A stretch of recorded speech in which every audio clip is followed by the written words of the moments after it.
ज्ञानवापी मामले की supreme court में समाअत। सुप्रीम कोर्ट ने ज्ञानवापी कॉम्प्लेक्स के मामले को वाराणसी के डिस्ट्रिक्ट जज को किया मुंतकिल। सुप्रीम कोर्ट ने कहा 17 मई को हुक्म अगले हफ्ते 8 हफ्तों तक रहेगा जारी। वज़ीर आज़म नरेंद्र मोदी का जयपुर में भारतीय जनता पार्टी के कौमी अहदेदारों के इजलास से वर्चुअल खिताब। कहा जिस तरह से दुनिया भारत की तरफ उम्मीद भरी नज़रों से देख रही है, उसी तरह मुल्क के लोग भी रखते हैं बीजेपी से तवक्कुआत। आरजेडी सुप्रीमो लालू प्रसाद यादव की रिहाइशगाह पर सीबीआई की छापेमारी। रेलवे में नौकरी के लिए जमीन के मामले में दिल्ली और बिहार में लालू के ठिकानों पर छापेमारी।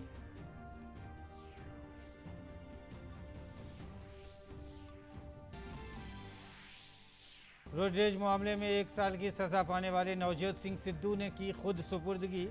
इससे कबल सिद्धू ने सुप्रीम कोर्ट से खुद सुपुर्दगी के लिए चंद हफ्तों का मांगा था वक्त। जम्मू कश्मीर के रामबन जिले के मैकरकोटे इलाके में जम्मू श्रीनगर हाईवे पर सुरंग का एक हिस्सा गिरने से एक की मौत। कम से कम 13 अफराद के फंसे होने का खदशा। अब तक 3 अफराद को बचाया गया। बचाव मुहिम अब भी जारी। श्रीलंका में काबीना के 9 नए वुज़रा ने उठाया हलफ। श्रीलंका में जारी मुआशी बहरान के दरमियान वज़ीर आज़म ने मुल्क में ग़ज़ाई इजनास की किल्लत से किया था खबरदार। और आईपीएल में आज राजस्थान रॉयल्स का चेन्नई सुपर किंग्स से होगा मुकाबला। राजस्थान के पास प्लेऑफ में पहुंचने का है मौका।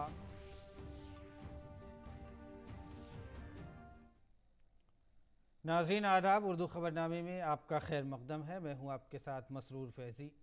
और आइए अब खबरों पर तफसील के साथ नज़र डालते हैं। ज्ञानवापी मामले की आज सुप्रीम कोर्ट में समाअत हुई। सुप्रीम कोर्ट ने ज्ञानवापी कॉम्प्लेक्स का मामला वाराणसी के डिस्ट्रिक्ट जज को मुंतकिल कर दिया है। अदालत ने कहा है कि मामला Uttar Pradesh higher judicial service के तजुर्बाकार अदालती अफसर को समाअत के लिए दिया जाए। सुप्रीम कोर्ट ने कहा कि 17 मई को हुक्म अगले 8 हफ्तों तक वही हुक्म जारी रहेगा। सुप्रीम कोर्ट अब ज्ञानवापी केस की समाअत गर्मियों की छुट्टी के बाद जुलाई के दूसरे हफ्ते में करेगी। अदालत ने कहा कि दोनों फरीकैन की तरफ से सीनियर डिवीज़न सिविल जज के सामने जो भी दरख्वास्त दायर की गई है उस पर भी डिस्ट्रिक्ट जज गौर करेंगे। अदालत ने कहा कि जिस जगह शिवलिंग मिलने की बात कही गई है वहाँ सिक्योरिटी जारी रहेगी। मुस्लिम फरीक पहले की तरह नमाज पढ़ता रहेगा। 8 हफ्तों में डिस्ट्रिक्ट जज मस्जिद मैनेजमेंट कमेटी की दरख्वास्त पर फैसला सुनाएंगे, जिसमें हिंदू फरीक की दरख्वास्त को खारिज करने की इस्तदा की गई है। देखिए 7-11 की एप्लीकेशन होती है। जो मुस्लिम पक्ष का ये कहना था कि जो हमने सूट फाइल किया है वो मेंटेनेबल नहीं है, वो सूट चल नहीं सकता है। उसके लिए उन्होंने 7-11 की एप्लीकेशन डाली थी, मतलब इसको इमीडिएटली रिजेक्ट किया जाए। तो कोर्ट ने कहा है कि डिस्ट्रिक्ट जज वाराणसी उसको कंसिडर करेगा और जो बाकी चीजें हैं वो भी कंसिडर की जाएंगी। और ये ही 7-11 का मतलब है मेंटेनेबिलिटी ऑफ द सूट का। उनका ये आधार था कि ये suit places of worship act से बार्ड है। तो माननीय सुप्रीम कोर्ट ने कहा कि वो बार्ड है कि नहीं बार्ड है ये डिस्ट्रिक्ट जज वाराणसी देखेंगे, उस पर अभी हम कोई कमेंट नहीं करना चाहते हैं। और ये जो एसएलपी है पेंडिंग है, ये जुलाई में 2nd वीक में लगेगी। और आइए अगली खबर की तरफ बढ़ते हैं। वज़ीर आज़म नरेंद्र मोदी आज जयपुर में बीजेपी के कौमी अहदेदारों की मीटिंग से वर्चुअल तौर पर खिताब किया। वज़ीर आज़म नरेंद्र मोदी ने कहा कि जनसंघ से हमारा सफ़र जो बीजेपी के तौर पर शुरू हुआ था, पार्टी की ये शक्ल देखकर बेइंतहा फ़ख्र महसूस होता है।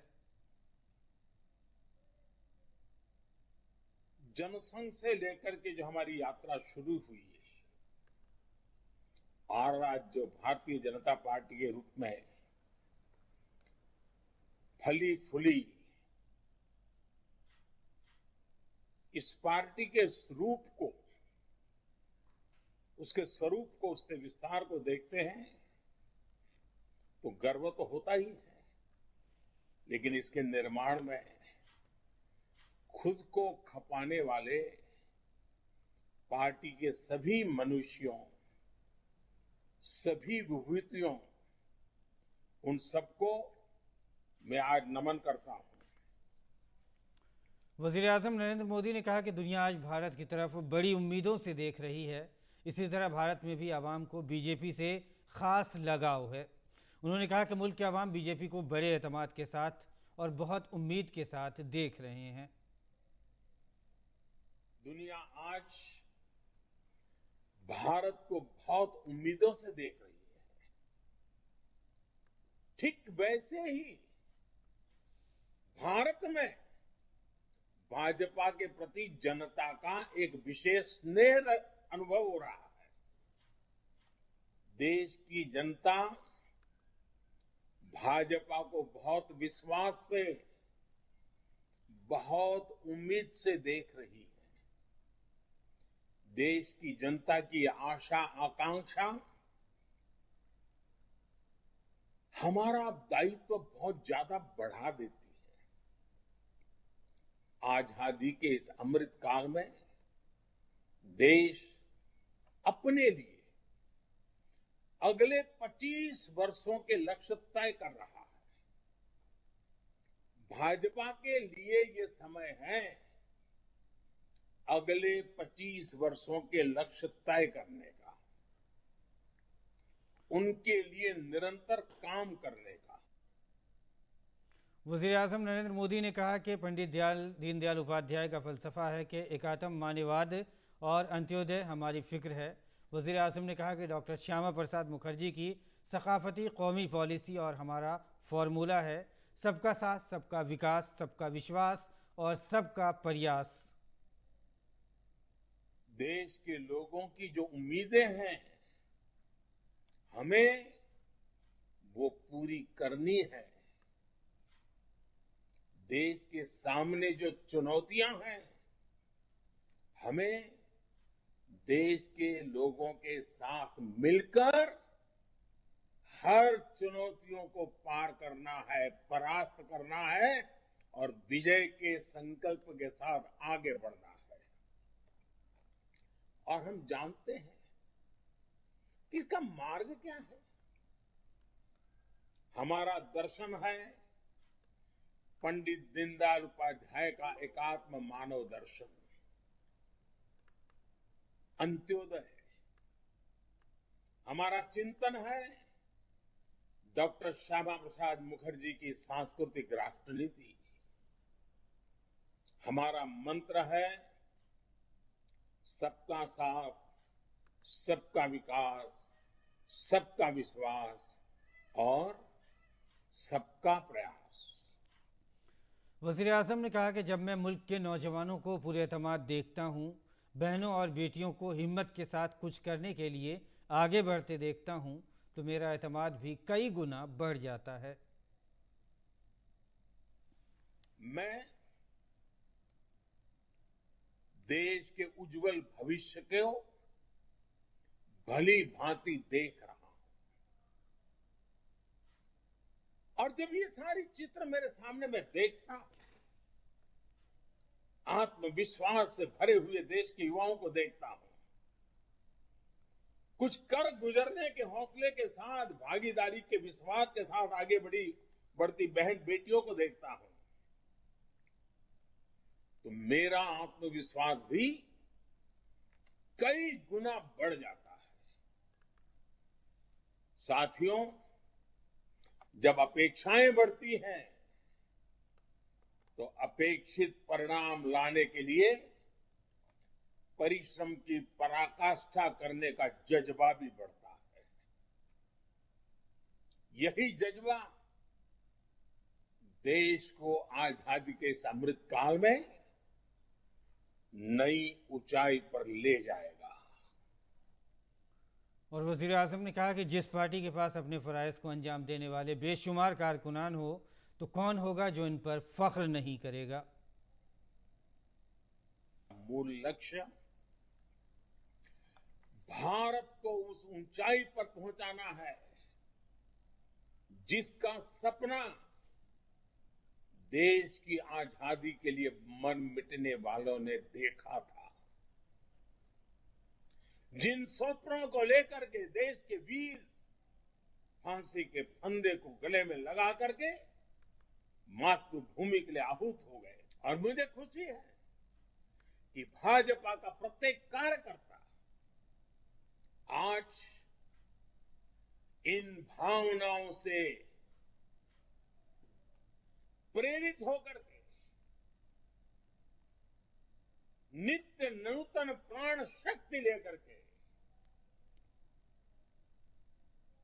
अविरत न थके न झुके काम कर रहा है। जिस पार्टी के पास कर्तव्य पथ पर चलते हुए ऐसे कोटि कोटि कार्यकर्ता हो तो कौन होगा जिसको गर्व नहीं होगा। मुझे आप सबके लिए गर्व है दोस्तों।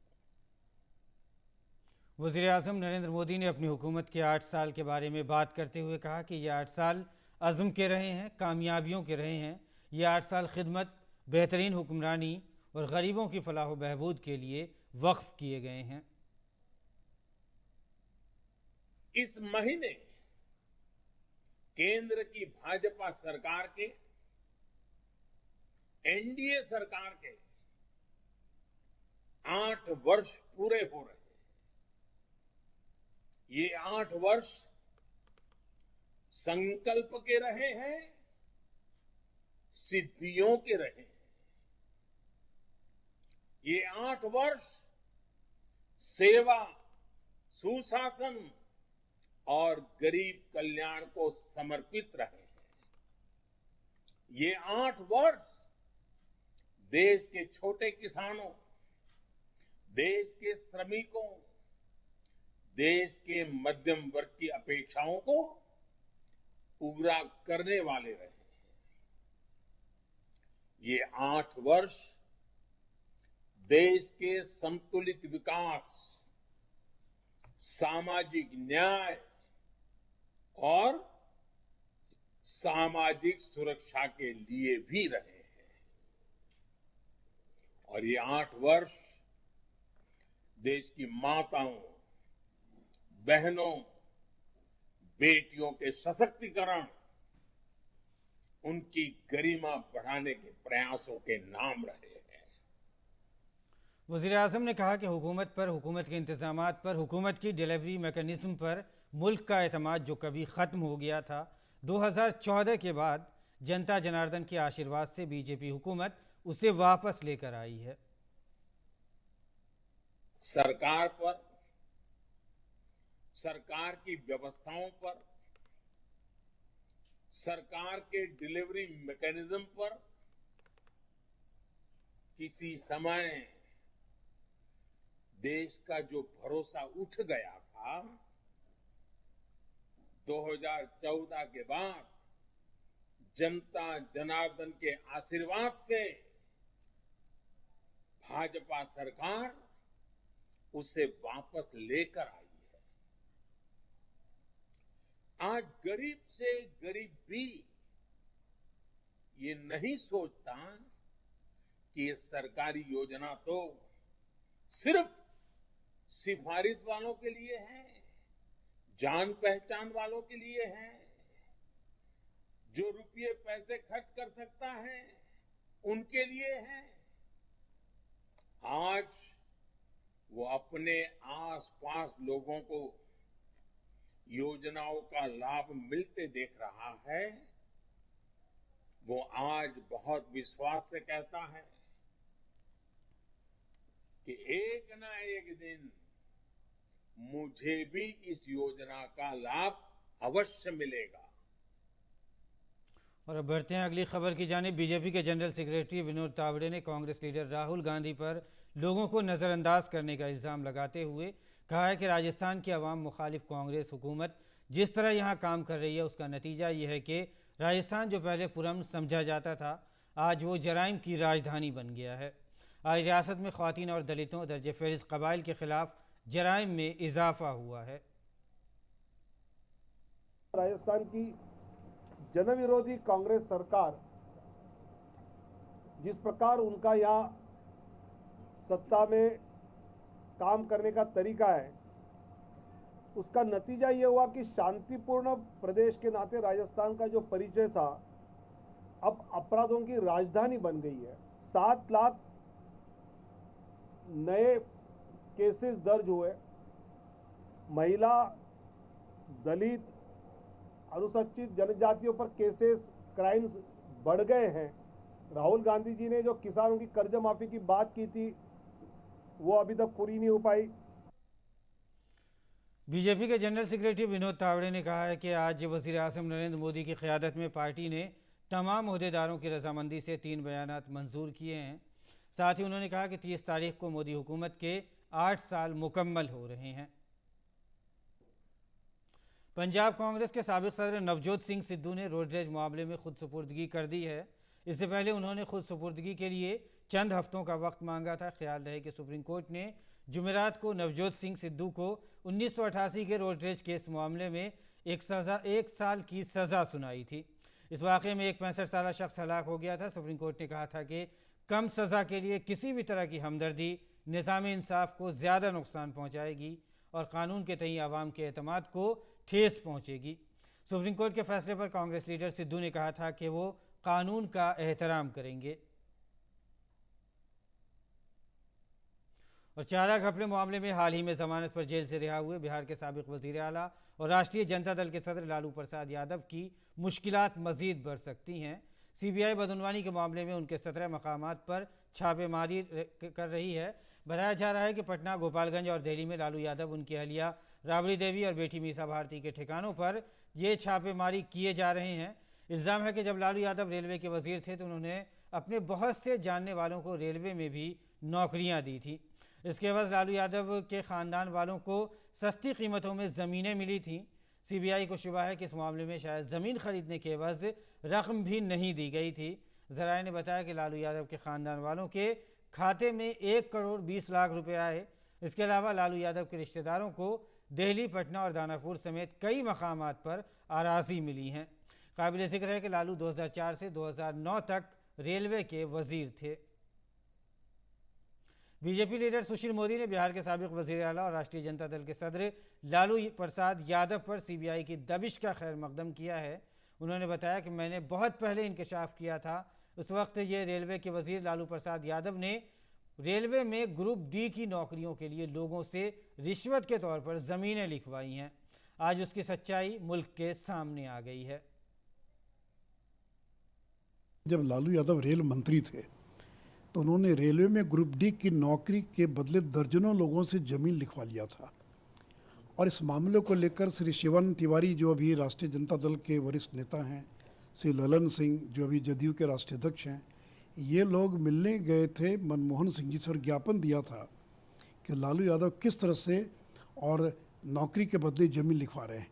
और देखिए, ये जो पुस्तक है लालू लीला, इस पुस्तक में मैंने 2 स्पेसिफिक घटनाओं का जिक्र किया है कि हृदयानंद चौधरी और ललन चौधरी, ये 2 लोग हैं। और उसमें हृदयानंद चौधरी तो रेलवे के पटना में जो रेलवे कॉम्प्लेक्स है राजनगर में, उसमें काम करने वाला कर्मचारी और एक विधान परिषद का कर्मचारी है। तो मोडस ऑपरेंडी ये था कि तुम मुझे ज़मीन दे दो, मैं उसके बदले तुमको ग्रुप डी की नौकरी दूंगा। और ख़बर जम्मू कश्मीर से है। जम्मू कश्मीर के ज़िला रामबन के मैकरकोट इलाके में जम्मू श्रीनगर कौमी शाहराह के खूनी नाला पर एक ज़ेर तामीर 4 लेन सुरंग का एक हिस्सा कल रात तकरीबन 10:15 पर मुनहदिम हो गया, जिसके नतीजे में एक शख्स हलाक हो गया है। इस दौरान जाए हादसे पर राहत और बचाव का काम जारी है। सर्च ऑपरेशन के लिए NDRF, SDRF, QRT और फौज को तैनात किया गया है।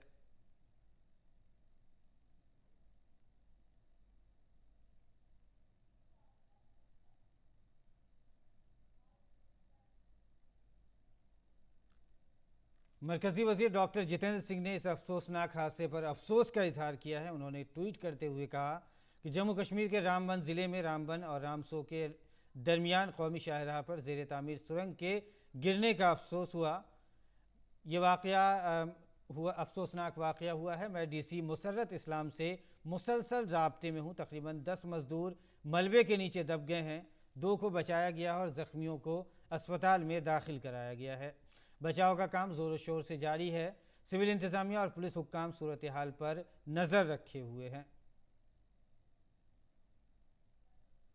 और अब बात मौसम की करें तो बिहार की राजधानी पटना समेत रियासत के बेशतर हिस्सों में कल शाम आंधी और गरज और चमक के बाइस जानो माल का बहुत ज़्यादा नुकसान हुआ है। अलग अलग वाक़यात में 3 दर्जन से ज़ायद अफराद के हलाक होने की इत्तलात हैं। मुख्तलिफ मकामात पर दरख्त गिरने और बिजली के खंभे उखड़ जाने से बिजली की फराहमी, सड़क और रेल की आमदोरफ्त मुतासर हुई है। इसके अलावा फसलों को भी शदीद नुकसान पहुँचा है। मुंगेर ज़िले में भी तूफ़ान की वजह से जानो माल का नुकसान हुआ है। खगड़िया ज़िले में भी तूफ़ान और बारिश की वजह से फसलों को काफ़ी नुकसान पहुँचा है। महकमे ने कल तक के लिए रेड अलर्ट जारी किया है। महकमे मौसमियात ने चंपारण, गोपालगंज, सीतामढ़ी, शिवहर, मुजफ्फरपुर, पूर्णिया, किशनगंज, दरभंगा, मधुबनी, सुपौल, जमुई, मधुबनी, भागलपुर, बांका और सहरसा के लिए रेड अलर्ट जारी किया है। और आसाम में गुज़िश्ता कुछ दिनों से मूसलाधार बारिश की वजह से पैदा होने वाली सैलाबी सूरत हाल इंतहाई संगीन हो गई है। रियासत में अब तक 27 अजला के 7 लाख से ज़्यादा लोग मुतासर हुए हैं। आसाम डिज़ास्टर मैनेजमेंट डिपार्टमेंट की तरफ से जारी करदा आदाद-ओ-शुमार के मुताबिक मुतासरा अजला में इंजवाली, बक्सा, बारपीटा, विश्वनाथ, बोंगाई गांव, माजूली, नौगांव, नलबाड़ी, शोनीतपुर समेत जोरहाट और दीगर कई अजला इसमें शामिल हैं। बारिश की वजह से 27 अजला के 1790 गाँव में सैलाब का पानी दाखिल हो गया है। सैलाब से मुतासर इलाकों में रिलीफ कैंप कायम किए गए हैं।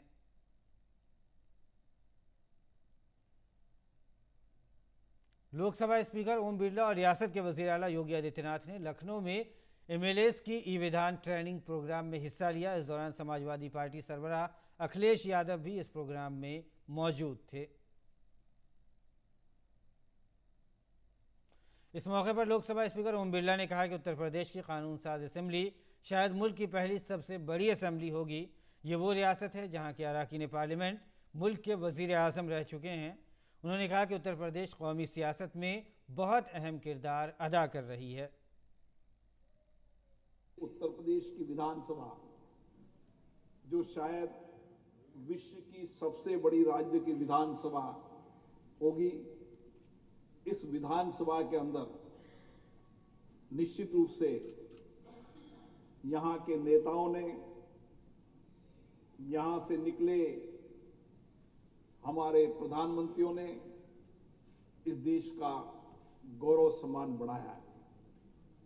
ये प्रदेश वो प्रदेश है जहां पर वर्तमान प्रधानमंत्री भी उत्तर प्रदेश के हैं और 9 से ज्यादा प्रधानमंत्रियों ने इस देश का नेतृत्व किया है। इसलिए राष्ट्रीय राजनीति के अंदर भी उत्तर प्रदेश की हमेशा विशेष भूमिका रही है। इस मौके पर उत्तर प्रदेश के वज़ीर आला योगी आदित्यनाथ ने कहा कि अरकान को अब ज़्यादा बड़े बैग ऐवान में लाने की ज़रूरत नहीं पड़ेगी। उन्होंने कहा कि अभी विधान के बाद काम आसान हो जाएगा।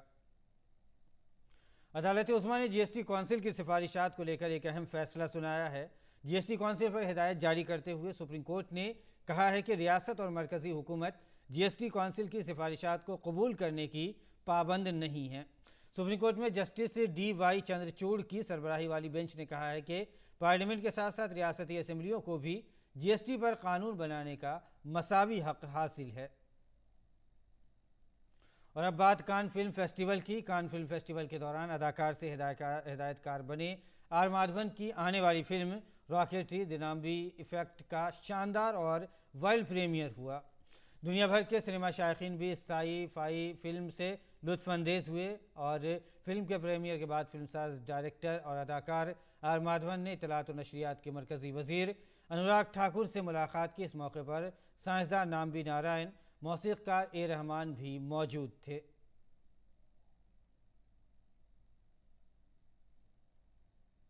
भारत और बांग्लादेश के दरमियान मुश्तरका production Mujib the making of a nation का ट्रेलर कल फ्रांस में कांस फिल्म फेस्टिवल के भारतीय पवेलियन में लॉन्च किया गया। इस फिल्म में बांग्लादेश के बाबा कौम बंगबंधु शेख मुजीबुर रहमान की ज़िंदगी को दिखाया गया है। श्याम बेनेगल की हिदायत में बनी इस फिल्म की शूटिंग भारत और बांग्लादेश में की गई है। फिल्म का ट्रेलर इत्तलात और नशरियात के वज़ीर अनुराग ठाकुर और उनके बांग्लादेश के हम मनसब हसन महमूद ने लॉन्च किया। इस मौके पर इत्तलात और नशरियात के मरकज़ी वज़ीर अनुराग ठाकुर ने कहा कि फ़िल्म मुजीब में दोनों मुल्कों के दोस्ताना ताल्लुकात को दिखाया गया है। उन्होंने ये भी कहा कि ये बंगाल के लिए अपनी आवाज़ बुलंद करने वाले मुजीबुर रहमान की शनाख्त को बरकरार रखने में बड़ा किरदार अदा करने वाली है। और बंगबंधु इसलिए भी कहा गया कि बंगाली के लिए कोई खड़ा हुआ, बंगाल के लिए कोई खड़ा हुआ। तो उस समय ना केवल देश में, ना केवल क्षेत्र में, बल्कि दुनिया भर में उन्होंने अपनी नई पहचान बनाई और उस पहचान को बरकरार रखने के लिए आज की शताब्दी में भी ये फिल्म एक बहुत बड़ा रोल अदा करने वाली है। इस मौके पर बांग्लादेश के इत्तलात और नशरियात के वजीर डॉक्टर हसन महमूद ने कहा कि बंगबंधु पर बनने वाली फिल्म भारत और बांग्लादेश के ताल्लुकात की मजबूती और गहराई की अक्कास है। और आइए अब खेल की खबरों पर नजर डालते हैं। भारत के निखत ज़रीन ने तुर्की के शहर इस्तांबुल में ख्वातीन की आलमी चैंपियनशिप में 52 किलोग्राम के ज़ुमरे में सोने का तमगा जीता है। इसने फ्लाईवेट फाइनल में थाईलैंड की जीपोंग जिटामेंस्को को 5-0 से शिकस्त दी। 25 वर्ष की ज़रीन साबिक जूनियर यूथ वर्ल्ड चैंपियन हैं। उन्होंने फाइनल में अपने थाई हरीफ के खिलाफ ज़बरदस्त मुकाबला किया और गोल्ड मेडल जीतने में कामयाबी हासिल की। ख्वातीन की आलमी चैंपियनशिप में सोने का तमगा जीतने वाली वो 5वीं भारतीय खातून बन गई हैं।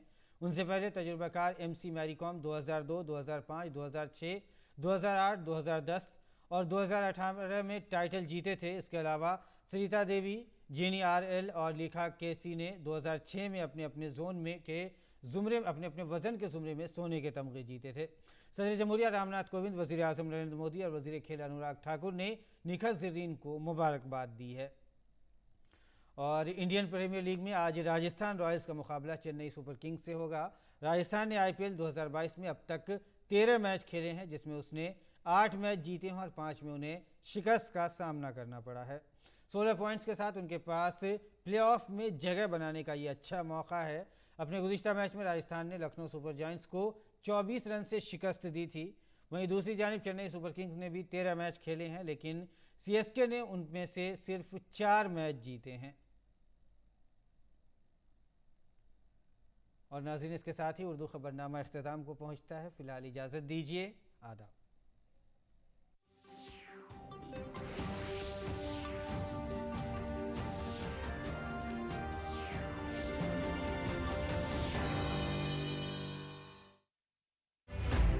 8 सालों का कमाल, आत्मनिर्भर हुआ किसान।